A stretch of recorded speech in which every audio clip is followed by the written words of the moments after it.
হযরত ওমর রাস্তা দিয়ে যায়, আবু জাহেল ডাক দিয়ে বলতেছেন, নবী মুহাম্মদকে কে মারতে পারবা? বলে কেন? বলে 100টা তার জন্য লালত পুরস্কার দেব। হযরত ওমর রাদিয়াল্লাহু তাআলা আনহু আবু জাহেলকে ডাক দিয়ে বলে, আবু জাহেল, আমি ওই নবীকে মারব, 100টা লালত আমি পুরস্কার পাবো। কোন ওমর জানেন নাকি? আমার আপনার পয়গম্বর ওমরের ব্যাপারে বলেছিলেন, আমার পরে যদি নবী হয় তাহলে হবে সেই ওমর। জোরে বলি আল্লাহু আকবার।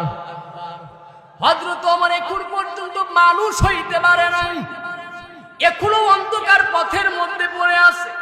ওমর বাড়ির মধ্যে চলে গেলেন, বিবিকে ডাক দিয়ে বলে, এই বিবি, ওই যে বোতলের মধ্যে বিষ রাখা আছে, বোতলের মধ্যে বিষ রাখা আছে, ওই বিষটা আমার কাছে দিয়ে দাও।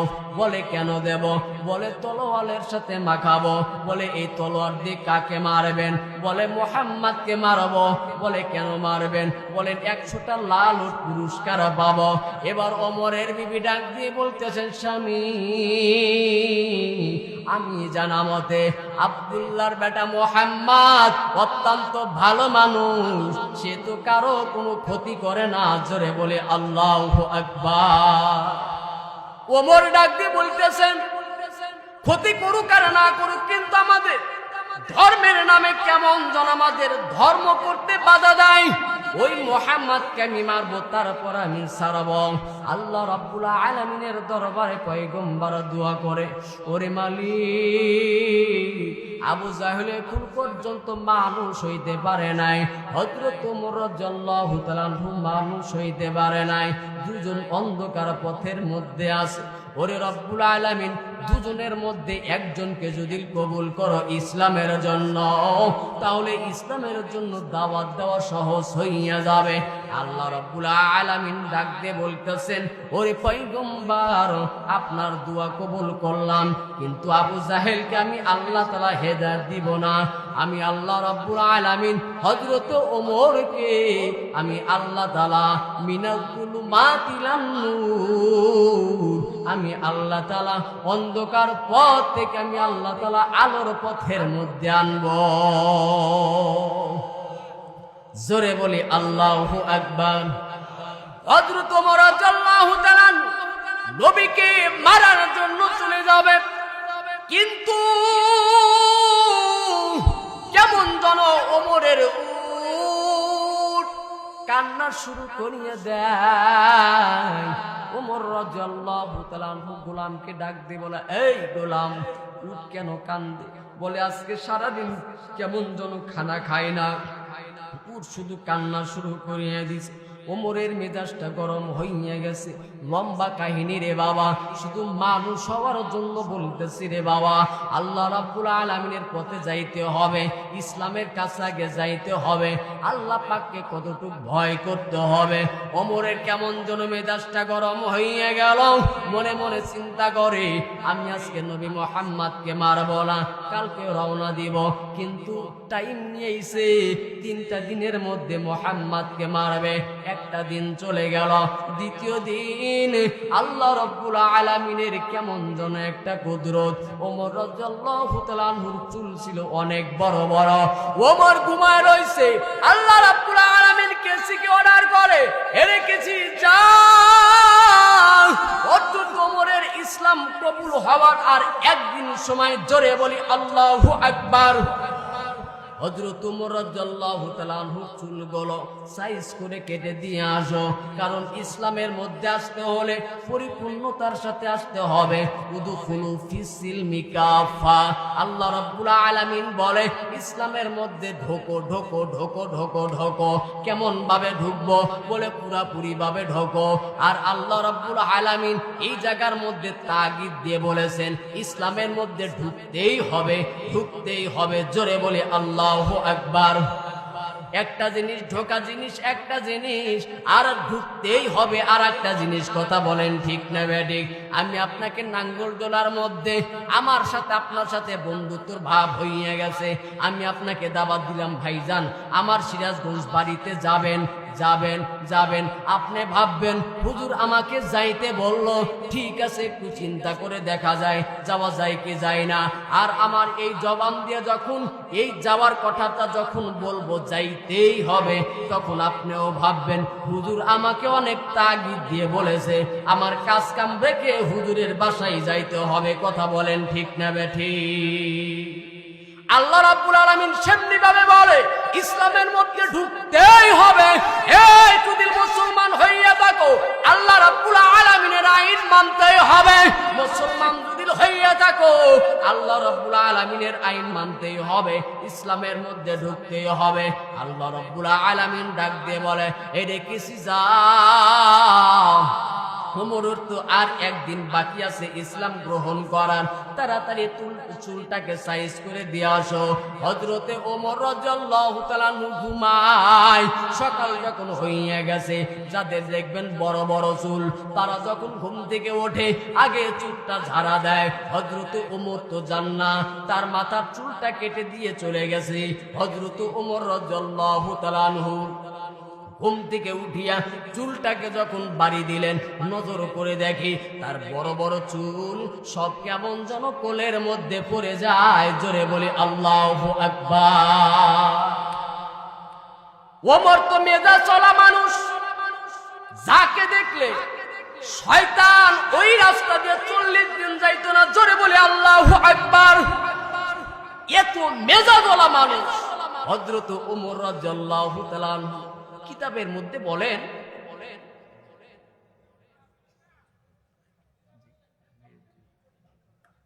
হযরতে ওমর রাদিয়াল্লাহু তাআলা নজর করে দেখতেছি ঘরের মধ্যে কেমন জনে কোনো শিকল লাগানো।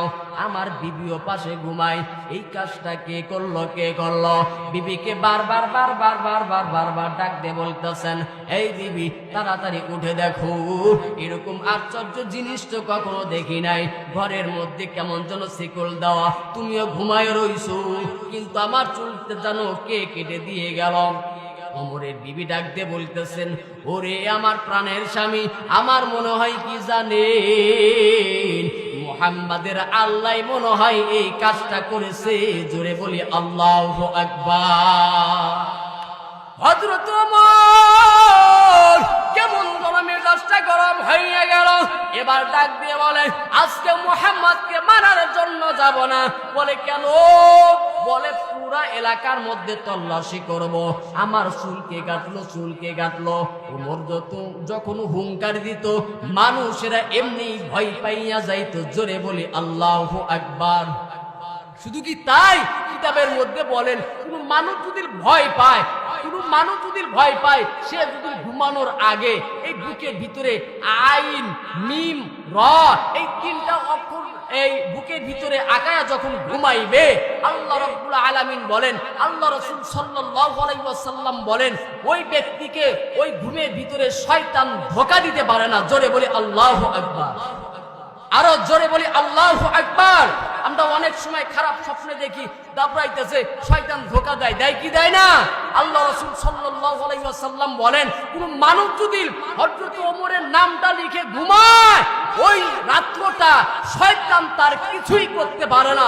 হযরত ওমরের এত একটা পাওয়ার, সেই জন্য আল্লাহ রাসূল সাল্লাল্লাহু আলাইহি ওয়াসাল্লাম বলেন, ও মালিক, ইসলামের জন্য না হয় আবু জাহেলকে কবুল করো, না হয় ওমরকে কবুল করো।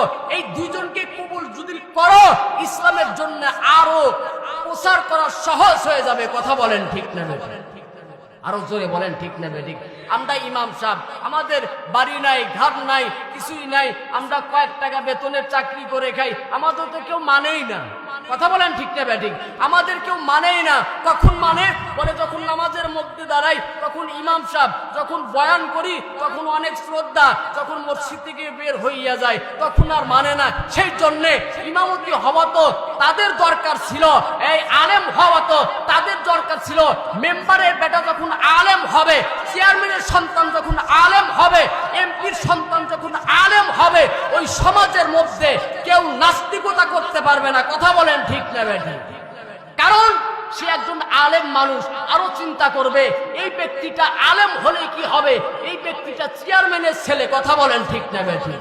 কিন্তু আমাদের কথা কেউ শোনেই না, আমাদের কেউ চেনেই না। আমরা তো 2 টাকার গোলাম, আমাদের না বাড়ির পরিচয় আছে না গ্রামের পরিচয় আছে, এদেরকে মানার কোনো প্রশ্নই আছে না। সেই জন্যে আলেম তো হতে হবে যার ক্ষমতা আছে, আলেম তো হতে হবে যার বুদ্ধি আছে, মেধা আছে, টাকা আছে। এরা যদি সমাজের মধ্যে আলেম হয়ে যায়, এর মতন ভালো মানুষ, এর মতন ভালো পবিত্র এই দুনিয়ার মধ্যে আর কিছুই হতে পারে না। কথা বলেন ঠিক না ঠিক? আলেম হওয়া আমাদের এত জরুরি। এই যে নাঙ্গলদোরা মসজিদের মধ্যে যদি এই বাংলাদেশের মধ্যে সবচাইতে এখন ব্যক্তিগত ভাবে দামি মানুষ হচ্ছে ডক্টর ইউনূস। কথা বলেন ঠিক না ঠিক? ওই ব্যক্তিও যদি এই নাঙ্গলদোরা এই জায়গার মধ্যে আসে, যে নাঙ্গলদোরা গ্রামটা একটু ভ্রমণ করে আসি, মাগরিবের সময় হয়ে গেছে, মাগরিবের মধ্যে সে মসজিদের মধ্যে ঢুকেছে, এই আমার মতন আব্দুল্লাহ গরিবের সন্তান মসজিদের মধ্যে ঢুকেছি, সবাই বলবে হুজুর আপনি নামাজের মধ্যে চলে যান, ডক্টর ইউনূস আমার পিছনেই থাকবে। কথা বলেন ঠিক না ঠিক? আলেমের এত সম্মান আল্লাহ পাক রব্বুল আলামিন দেখা যায়। দেখো মসজিদের মধ্যে আলেমদেরকে, কোরআনওয়ালাদেরকে আমি এত মহব্বত করি, যারা মানুষ হইতে পেরেছে, যারা আমি আল্লাহ পাককে ভয় করেছে, তাদেরকে আমি আল্লাহ তাআলা এত সম্মান করি। টাকাওয়ালা, বাড়িওয়ালা, গাড়িওয়ালা, ক্ষমতাওয়ালারা আজকে আমি আল্লাহ পাক তাদেরকে পিছনে রেখে দিছি। জোরে বলি আল্লাহু আকবার। এটাই ইসলাম। আল্লাহ পাক রব্বুল আলামিন বলে যারা ইসলাম মানবা আমি আল্লাহ পাক রব্বুল আলামিন আখিরাতেও সম্মান দেব, দুনিয়ার মধ্যেও সম্মান দেব। জোরে বলি আল্লাহু আকবার। এটাই ইসলাম। আমি আপনার যদি মানি, আল্লাহ পাক রব্বুল আলামিন বলবে এই দুনিয়ার মানুষ, আমি আল্লাহ তাআলা এমন ভাবে তোমাকে সম্মান দান করব, ইজ্জত দান করব। আমি আল্লাহ পাক রব্বুল আলামিন, আমি আল্লাহ তাআলা এমন ভাবে তোমাকে আমি আল্লাহ তাআলা সাজায় দেব, দুনিয়ার মানুষ টের পাইবা না। আপনি নামাজ পড়তেছেন, আপনি চিন্তা করতেছেন হুজুর নামাজ পড়ি, তারপরে সংসারের মধ্যে এত অভাব, আমার ছেলে অ্যাক্সিডেন্ট হয়ে গেছে, আমার মেয়ে এরকম অবস্থার মধ্যে পড়ে গেছে। আপনার শুকরিয়া আদায় করতে হবে। কথা বলেন ঠিক না বেঠিক? আপনার ছেলের একটা পা ভেঙে গেছে অ্যাক্সিডেন্ট হইয়া, আপনার শুকরিয়া আদায় করতে হবে। রব্বুল আলামিন তোমার কাছে শুকরিয়া। এখন বলবেন কেন? আমার ছেলের তো পা ভেঙে গেছে, আমি নামাজওয়ালা মানুষ, টুপিওয়ালা মানুষ, আমার কেন এত অশান্তি? আপনার শুকরিয়া আদায় করতে হবে। অ্যাক্সিডেন্টটা এমন ভাবে হইতো যে আপনার ছেলে 2টা পাই ভেঙে যেত। কথা বলেন ঠিক না বেঠিক? আপনার চিন্তা করতে হবে। আমি মনে হয় আল্লাহ পাকের গোলামি করার কারণে, নামাজ পড়ার কারণে আল্লাহ তাআলা আমার সন্তানটাকে জীবিত রাখছে। কথা বলেন ঠিক না বেঠিক? কিন্তু আমরা চিন্তা করি উল্টাটা। এত নামাজ পড়ি, এত রোজা রাখি, এত জিকির করি, তারপরে এত অভাব, এত অসুখ। কিন্তু একটু নজর করে দেখবেন, একটু খেয়াল করে দেখবেন, যদি দেখেন অসুখটা সামান্য, আপনি মনে মনে চিন্তা করবেন অনেক মানুষ তো হাসপাতালের বেডের মধ্যে ঘুমায় রয়েছে, মনে হয় আল্লাহ পাকের ইবাদত করার কারণে লাখ লাখ টাকা দিয়ে আমার সন্তানকে চিকিৎসা করাইতে হয় না। কথা বলেন ঠিক না বেঠিক? আল্লাহ পাকের কুদরতি এখনো চেনেন না। আল্লাহ পাক কোন দিক দিয়া বান্দাকে সাহায্য করে, আল্লাহ পাক কোন দিক দিয়া বান্দাকে ভালোবাসে, মানুষ চেনে না। আল্লাহ পাক রব্বুল আলামিন বলে মানুষ তো নগদ বোঝে, নগদ দিলে মানুষটা খুশি হয়ে যায়, কিন্তু মানুষ এটা বোঝে না দুনিয়া হচ্ছে 2 দিনের দুনিয়াও আমি বলি না, 1 সেকেন্ডের দুনিয়া। কথা বলেন ঠিক না বেঠিক? 1 সেকেন্ডের দুনিয়া। নবী মুহাম্মদ সাল্লাল্লাহু আলাইহি ওয়াসাল্লাম হযরতে আলীকে ডাক দিয়ে বলে, এই আলী তুমি মৃত্যুকে কেমন স্মরণ করো বলো। হযরতে আলী ডাক দিয়ে বলতেছেন, পয়গম্বর আমি আসর পড়তে পারছি, মাগরিব পড়তে পারবো কিনা গ্যারান্টি নাই। নবী মুহাম্মদ চোখ দিয়ে পানি ছেড়ে ডাক দিয়ে বলতেছেন, এই আলী না, তুমি যে আসরের সময় ডান দিকে সালাম ফিরেছো, বাম দিকে ফিরাতে পারবা কিনা সেটাই গ্যারান্টি নাই। কথা বলেন ঠিক না? তাহলে আল্লাহ পাক রব্বুল আলামিন এই 1 সেকেন্ডের দুনিয়ার ভিতরে যদি আমল করতে পারি, এটা তো আমরা স্বপ্নের মতন আমরা দুনিয়ার মধ্যে আছি, কিন্তু আমাদের জীবন শুরু হবে মরণের পর। কথা বলেন ঠিক না বেঠিক? যেটার কোনো শেষ হবে না। আল্লাহ পাক রব্বুল আলামিন বলে দুনিয়ার মধ্যে যদি আমি আল্লাহ পাক রব্বুল আলামিনের জন্য ইবাদত করতে পারো, আমি আল্লাহ পাক রব্বুল আলামিনের জন্য গোলামি করতে পারো, আমি আল্লাহ তাআলা কিয়ামতের ময়দানে, হাসরের ময়দানে তোমার জন্য সুন্দর সুন্দর জান্নাত আমি আল্লাহ পাক দান করে দেব। জোরে বলি সুবহানাল্লাহ। রাগ করেন নাকি আপনারা? একটু আবার জোরে বলেন আল্লাহু আকবার। হযরত ওমর রাদিয়াল্লাহু তাআলা আর বাকি আছে কয়দিন? একটু জোরে বলেন কয়দিন? হযরত ওমর এবার বিবির কাছ থেকে বিদায় নিয়ে ডাক দিয়ে বলতেছেন, বিবি আর কেউ আটকাইতে পারবে না, আটকাইতে পারবে না। আবু জাহেলের কাছ থেকে 3টা দিন অনুমতি আনছিলাম, আর 1টা দিন বাকি আছে, আমাকে বিদায় দিয়ে দাও। এইদিকে নবী মুহাম্মদ সাল্লাল্লাহু আলাইহি ওয়াসাল্লাম ওমরের জন্য বসে আছে। ওমর যখন আসবে, আল্লাহ রাব্বুল আলামিনের হুকুমে ওমরকে তওবা পড়ায়া দিবে। হযরত ওমর রাদিয়াল্লাহু তাআলা নবী মুহাম্মদকে মারার জন্য রওনা শুরু করিয়া দিলেন। হঠাৎ পথের মধ্যে বন্ধুর সাথে দেখা হইয়া গেল। ওমরকে ডাক দিয়ে বলে, এই ওমর কোথায় যাও? বলে, নবীকে মারার জন্য যাই। বলে, কেন? বলে, 100টা পুরস্কার পাবো। বলে, তুমি যেই নবীকে মারার জন্য যাও, এই নবীর কাছে যাইয়া তোমার বোন ফাতেমা কালেমা পড়ে মুসলমান হইছে। বলে, তুমি কেমনে জানলাম?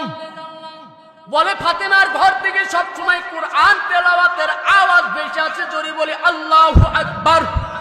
হযরত ওমর মনে মনে চিন্তা করতেছে, এখন যদি আমি নবীকে মারার জন্য যাই, এলাকার মানুষ বলবে, এই ওমর নিজের বনিত কালেমা পড়ল, মুসলমান হইল, তুমি কোন নবীকে মারার জন্য যাও, মারার জন্য যাও?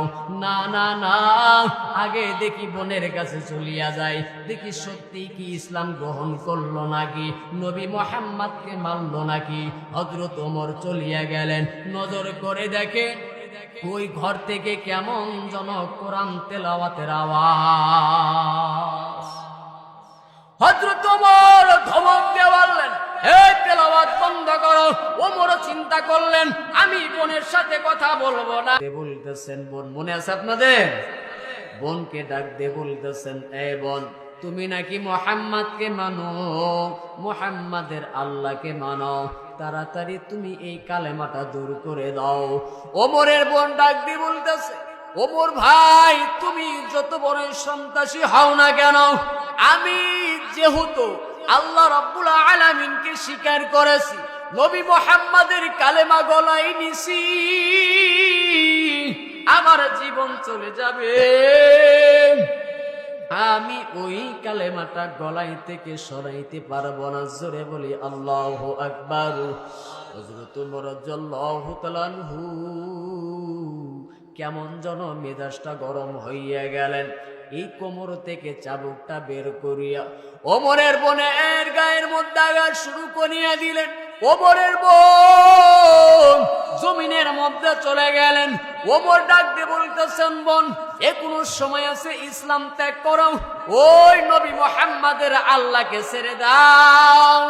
ওমরের বোন ডাক দিয়ে বলতেছে, ভাই, এমন কালেমা গলার মধ্যে দিছি, এই কালেমা শুধু পড়তেই মন চায়, ওই আল্লাহ রাব্বুল আলামিনকে ডাকতেই মন চায়। জোরে বলি আল্লাহু আকবার। একটু আবার বলি আল্লাহু আকবার। হযরত ওমর রাদিয়াল্লাহু তাআলা চোখ দিয়ে পানি ছেড়ে ডাক দিয়ে বলতেছেন, বোন, তুমি কেমন ইসলাম কবুল করছো, কেমন আল্লাহকে মানো, কেমন নবীকে মানো, দিনকে মানো, এত মারার পরও তুমি ইসলাম ভুলো না, কালেমা ভুলো না। এরে বোন, এই কালেমাটা তুমি আমাকে পড়ায়া দাও, ওই কোরআন আমি কেমন ভাবে পড়বো, জলদি করে বলো। ওমরের বোন ডাক দিয়ে বলতেছে, ভাই, তুমি আমার গায়ের মধ্যে আঘাত করেছো, এতে কোনো আফসোস নাই। তুমি যে আল্লাহ রাব্বুল আলামিনকে চিনতে পারলা, নবী মুহাম্মদকে চিনতে পারলা, ওরে ভাই, আমি এত খুশি। এই কালেমা যদি মানতে চাও, কোরআন যদি ধরতে চাও, নবী মুহাম্মাদের দরবারে যাও, নবীর কাছে যাইয়া কালেমা পড়ো। জোরে বলি আল্লাহু আকবার। হযরত ওমর রাদিয়াল্লাহু তাআলা আনহু সব তলোয়ার মাথার মধ্যে নিয়ে চলিয়া যায়। নবী মুহাম্মদ বসে আছেন সাহাবায়ে কেরামদেরকে নিয়ে, সাহাবীরা নজর করে দেখতেছে হযরত ওমর তলোয়ার নিয়ে কেমন যেন আসে নবীর দিকে। সাহাবায়ে কেরাম ডাক দিয়ে বলে, পয়গম্বর অর্ডার দিয়ে দেন, ওমরকে শেষ করে দিই। ওমর ইসলাম পছন্দ কর না, আল্লাহকে পছন্দ কর না, দিন মানে না। নবী ডাক দিয়ে বলে, না, ওমর আজকে মারার জন্য আসে না, ওমর নিজে আমার কাছে মরতে এসেছে। জোরে বলি আল্লাহু আকবার। হযরত ওমর রাদিয়াল্লাহু তাআলা আনহু চোখের মধ্যে পানি নিয়া নবী মুহাম্মাদের দরবারে যাইয়া ডাক দিয়ে বলতেছেন, পয়গম্বর যত তলোয়ার সব তলোয়ার আপনার দরবারের মধ্যে জমা করে দিলাম। ওরে পয়গম্বর, আমি তো ছিলাম জুলুমাতের পথের মধ্যে, ওরে পয়গম্বর আমি তো অন্ধকারের পথের মধ্যে ছিলাম, মানুষ হইতে পারি নাই। ওরে দয়ার নবী, আপনার কাছে মানুষ হওয়ার জন্য আইছি, তাড়াতাড়ি কালেমা পড়ায় দেন, আল্লাহ রাব্বুল আলামিন যেন আমাকে মাফ করে। কিতাবের মধ্যে বলেন হযরত ওমর যখন ইসলাম গ্রহণ করে, আসমানের ফেরেশতারাও নারে